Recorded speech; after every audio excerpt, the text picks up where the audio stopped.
Cette semaine dans la maison d'Agonais, on attaque les cloisons. Et ça, c'est chouette.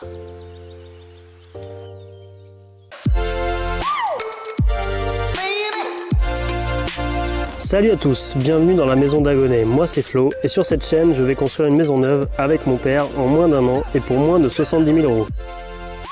Je te montre toute la construction et partage avec toi les délais, les coûts détaillés de ce projet. Alors si ça t'intéresse, n'hésite pas, abonne-toi. Salut à tous, moi c'est Flo. Cette semaine on finit le placo, ça se pourra même que j'ai déjà un petit peu commencé. Et surtout on va poser les cloisons. Allez, c'est parti. Alors comme j'avais déjà expliqué, ici on va être dans la douche, donc là, dans la salle de bain plutôt. Et là je vais avoir une petite étagère en bas où je vais pouvoir mettre mes nourrices.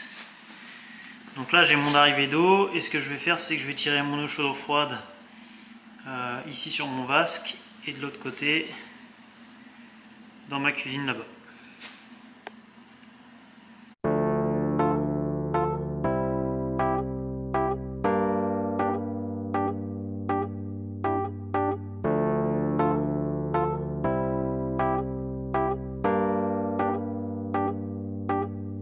This is an awesome feeling when you are so close. The emptiness just flies away. You console all. If we could stop the time right now, we feel the night is upon us. We fall in you.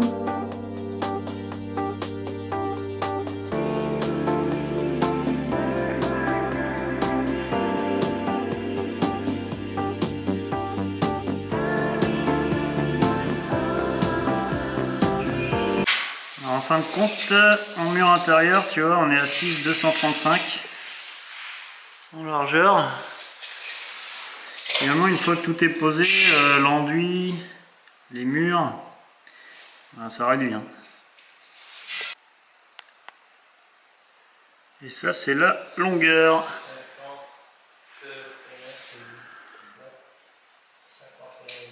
Sachant qu'on part d'une maison extérieure qui fait 12 mètres par 7, extérieur enduit. Voilà, donc largeur et longueur intérieure de la maison avant de mettre les cloisons. Et là, tu réfléchis à quoi? Où est-ce qu'on va arrêter nos rails pour poser les portes? Ah. 90, 90. Et en fin de compte, comment tu t'y prends là pour mettre... par où tu commences en fait? Par où je commence les rails, les poses de rails? Ouais, pour savoir lequel, comment tu t'y prends quoi. Déjà là, du fait qu'on a tout tracé au sol, Ok.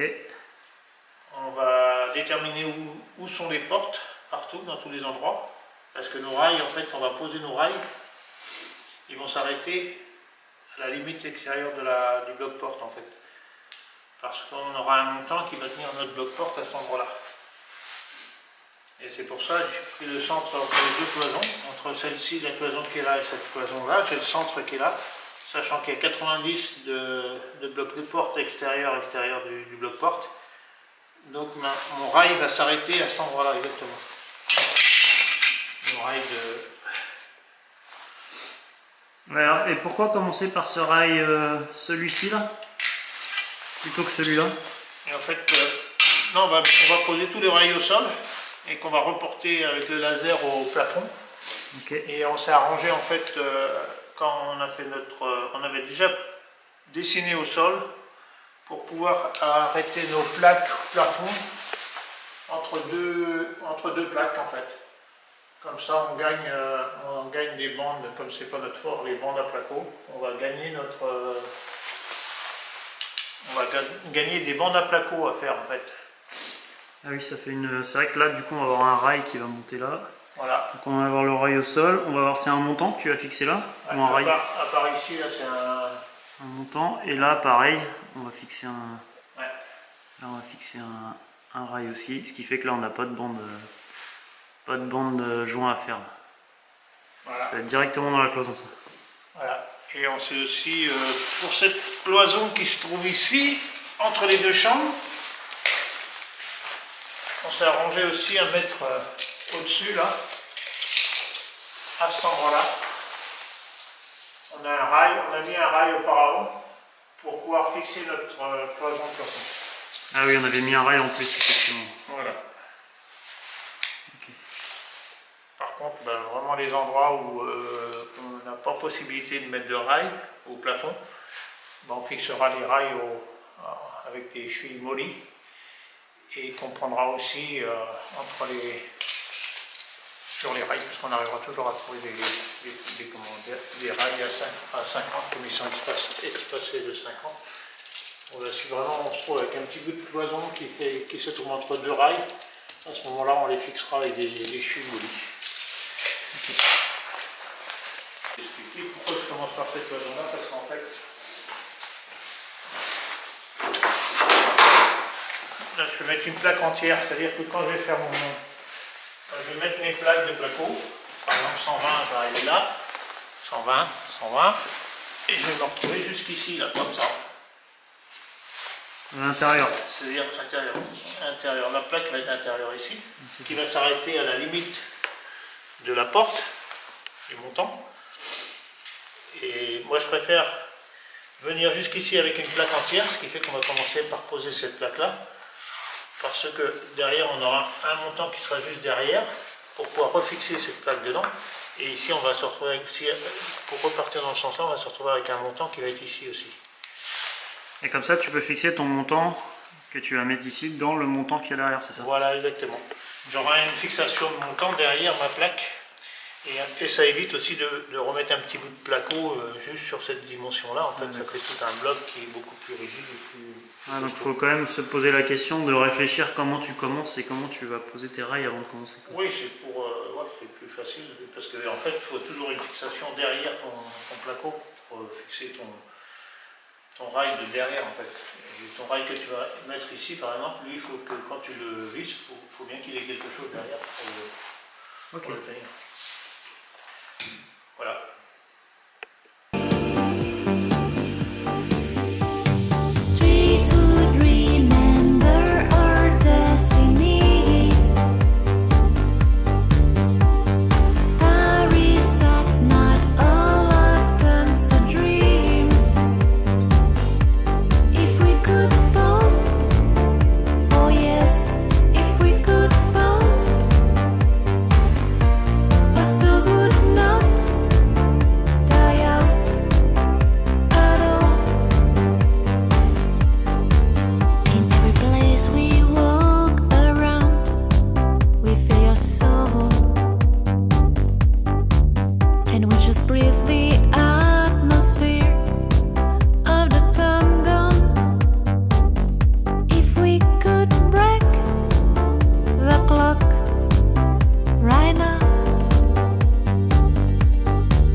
We praise and adore every stone of your walls. We dive in your heart with no fear of the right. And we know we couldn't die, and we know we couldn't fade, 'cause our names are not engraved in your walls. Mes aplombs de cloison, du fait que j'ai fixé ma semelle au sol. Donc avec ce laser, on peut pointer, si tu regardes bien en dessous, là, regarde. Oui, oui, il y a le point rouge. Je me suis pointé le point rouge sur le bord du rail. Voilà. Et en haut, en fait, ça me redonne un point de bord de rail. Voilà. Après, je règle mon laser sur le bord du rail, comme ça. Donc là, je retrouve en bas ici vraiment sur le bord. Tac. Là. Encore un peu à droite. Voilà, c'est pas mal.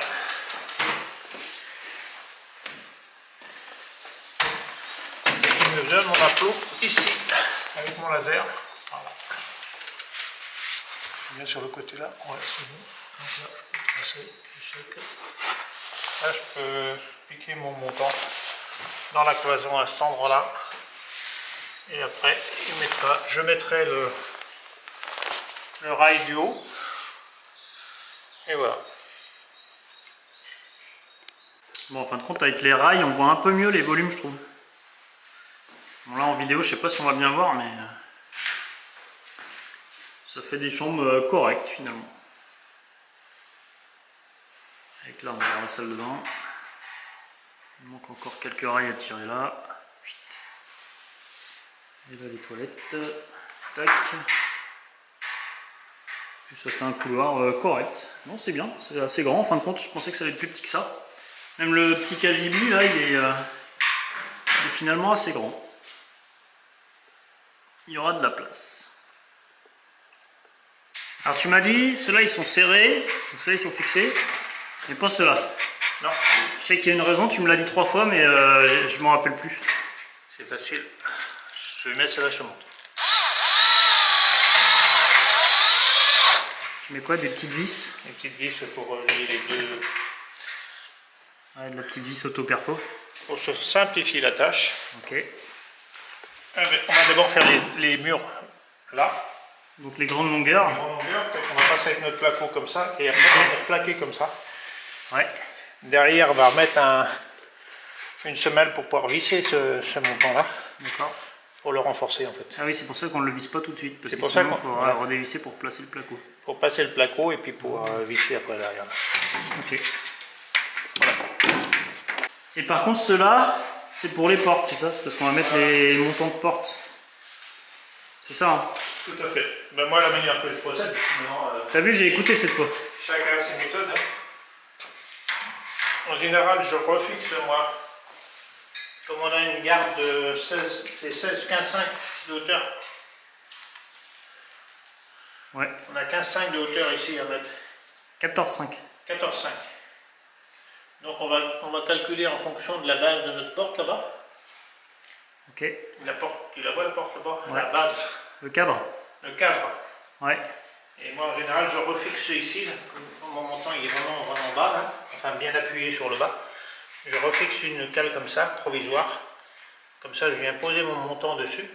D'accord. Ma porte, je veux dire, le montant de porte sur le cadre de porte là-dessus. Comme ça après je peux régler le montant. Voilà. Ok. Completo. Completo.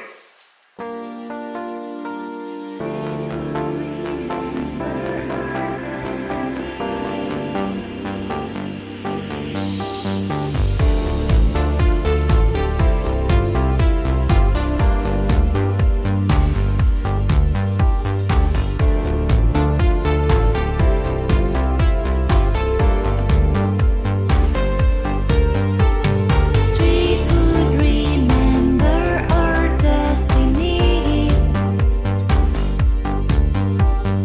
Paris at night, all life turns to dreams. If we could pause, oh yes, if we could pause. Alors là, ce que tu disais, l'important c'est que le joint en haut. Je vais faire un petit Le zoom. joint ici soit régulier, là. Ok. Donc notre montant ici de niveau, avec le niveau là. D'accord. Et après respecter un joint régulier ici. En fait là ça sert un tout petit peu trop là. Donc quand on va régler notre montant ici, tu vois il y a encore un petit peu plus, on va pouvoir le plaquer, peut-être que là ça va peut-être revenir. C'est-à-dire qu'on va d'abord visser le rail sur le montant. Ok. Avec un jus de placo ici pour que notre plaque passe bien.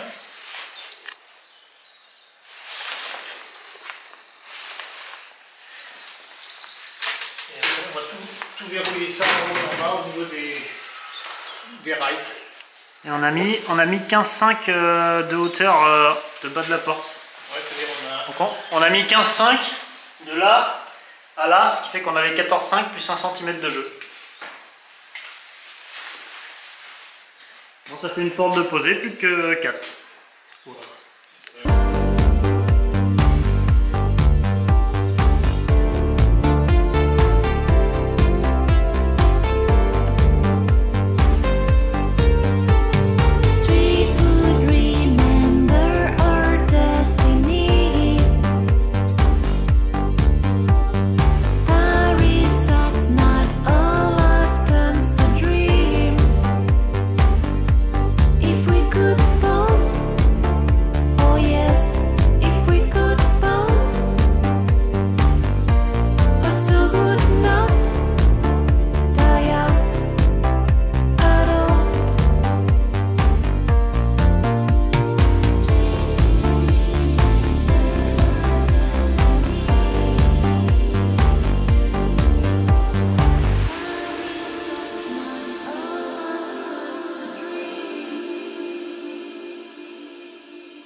Alors, pour mes cloisons, j'ai choisi de prendre de l'isolant en coton recyclé. Alors pourquoi? Parce que dans les cloisons, j'ai pas spécialement besoin de réisoler, puisque c'est déjà isolé sur toute la périphérie. Et là, l'idée, c'était de prendre quelque chose avec des propriétés acoustiques, avec du confort acoustique. Donc je me suis dit que j'allais prendre du coton recyclé, c'est un matériau biosourcé en plus. Voilà, c'est des panneaux qui font 1200 par 600 en 45 d'épaisseur. Voilà, c'est tout pour moi pour cette semaine. Si cette vidéo t'a plu, comme d'habitude, un petit pouce bleu, ça rend heureux. Et je te dis à la semaine prochaine pour la suite. Allez, ciao!